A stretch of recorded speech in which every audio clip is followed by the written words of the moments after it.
Hello বন্ধুরা, আজকে আপনাদের জন্য একটা নতুন রেসিপি নিয়ে আসলাম। তো যদি ভালো লেগে থাকে রেসিপিটা একটা লাইক কমেন্ট শেয়ার করে দিবেন। তো আজকে আমি বানাবো পিৎজা।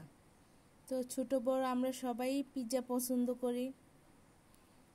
তো ঘরোয়া পদ্ধতিতে অবশ্যই অল্প কিছু উপকরণে বানিয়ে ফেলতে পারবেন অসম্ভব মজাদার রেস্টুরেন্ট স্টাইলে পিৎজা। তো আমি এখানে দেখতেই পাচ্ছেন, তো আমি এখানে প্রথমে দিয়ে দিচ্ছি 2 কাপ ময়দা, তারপরে দিয়ে দিচ্ছি ইস্টটা কিন্তু ভালো মানের ইস্ট দিতে হবে, তারপরেই ভালো হবে। তারপর আমি এখানে দিয়ে দিচ্ছি লবণ। তো লবণটা স্বাদ মতো দিতে হবে। অল্প কিছু তেলও দিয়ে দিয়েছিলাম, তেল দিয়ে এটা ভালো করে মাখিয়ে তারপর অল্প অল্প করে পানি দিতে হবে আর ডোটা মাখতে হবে। অবশ্যই কুসুম গরম পানি দিবেন, দিয়ে ভালোভাবে মেখে উপরে তেল দিয়ে এটাকে ঢেকে দিতে হবে। তো আপনাদের কাছে সময় থাকলে 1 ঘন্টা রাখবেন। তো আমি 20 মিনিটের মতন রাখছিলাম, তারপর অনেকটা ফুলে গিয়েছিল আর এত সফট হয়েছিল। ডোটা কিন্তু বেশি নরমও হবে না আবার বেশি শক্তও হবে না।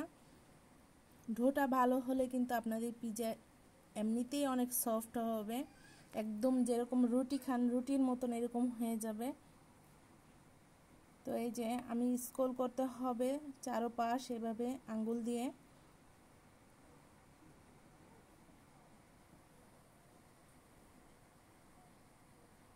করে তারপর কাঁটা চামচ দিয়ে এভাবে আর কি ছিদ্র ছিদ্র করে দিতে হবে যাতে ভিতরে বাতাসগুলো বের হয়ে যায়। তাহলে হবে কি পিৎজাটা আর কি ফেটে যাবে না, না হলে এরকম করে না দিলে পিৎজাটা ফেটে যাবে। তো এরকম করে দেওয়ার পর আমি এখানে দিয়ে দিব হোয়াইট সস। তো হোয়াইট সসটা কিন্তু আমি বাসায় বানিয়েছি। আপনাদের যদি হোয়াইট সসের রেসিপি লাগে তাহলে আমাকে বলতে পারেন, আমি অবশ্যই বানিয়ে দেওয়ার চেষ্টা করব, ভিডিওটা দেওয়ার চেষ্টা করব।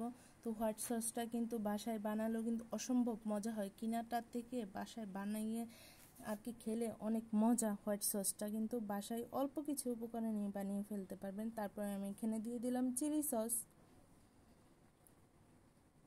চিলি সসটা দিয়ে দিলে কিন্তু স্বাদটা অনেক বেশি বেড়ে যায়। তারপর সাজানো তো আমরা সবাই পারি, তো সাজানোটা আর দেখালাম না যে এটা কিভাবে সাজালাম।